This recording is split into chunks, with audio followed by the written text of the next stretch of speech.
Sometimes the scariest stories are real. They are not made up. They actually happened.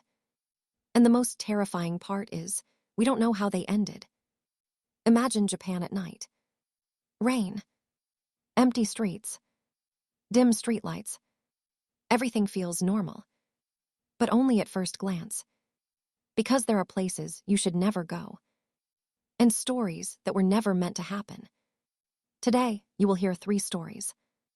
And each of them leaves more questions than answers. Story 1, the village that exists. You are driving down a road. Your navigation shows the route.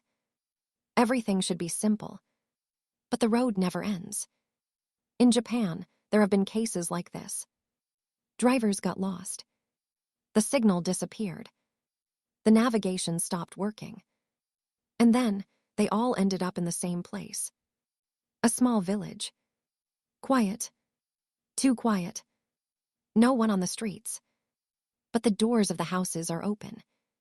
One man decided to stop. He got out of the car. He called out.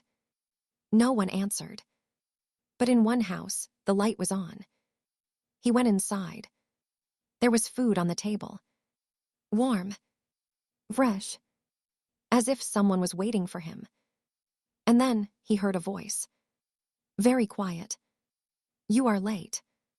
He turned around. No one there. But he could clearly hear footsteps. He ran out, got into his car, and drove away. Later, he tried to find that place again. But the road no longer existed. And on old maps, there was a village. A village that had completely disappeared. Sometimes, people find it again. But only those who were never supposed to. Story 2, the train that never stops. Late at night. The last train.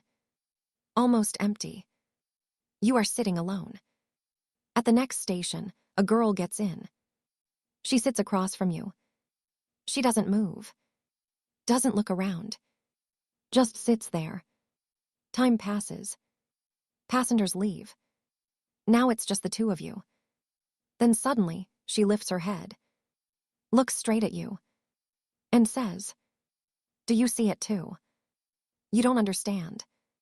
She slowly turns her head toward the window. You look. At first, nothing. And then, in the reflection, you see a figure. Outside the train.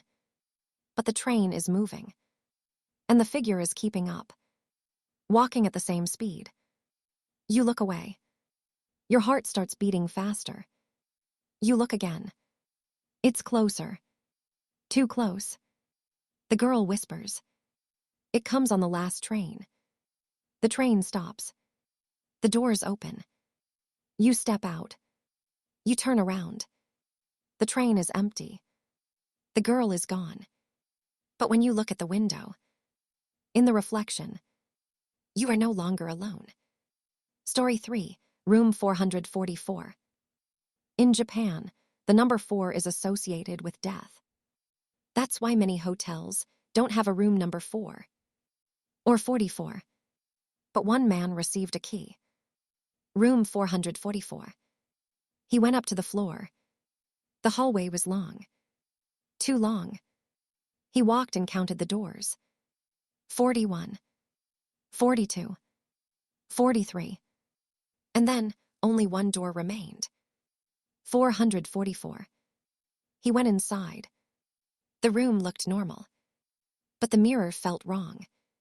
He looked into it and realized he was not alone. He turned around. No one there. He looked again. The figure was closer. And then he noticed something. The reflection was delayed. He moved. The reflection followed, a second later. And then, it stopped copying him. On the hotel cameras.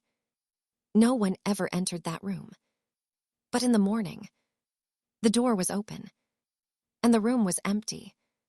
Since then, that room no longer exists. But sometimes, guests still receive the key. Some stories never end. They just wait. For the next person The next step, the next glance. When you turn this off, don't relax too quickly. Sometimes, the scariest part begins in silence. Are you sure you are alone?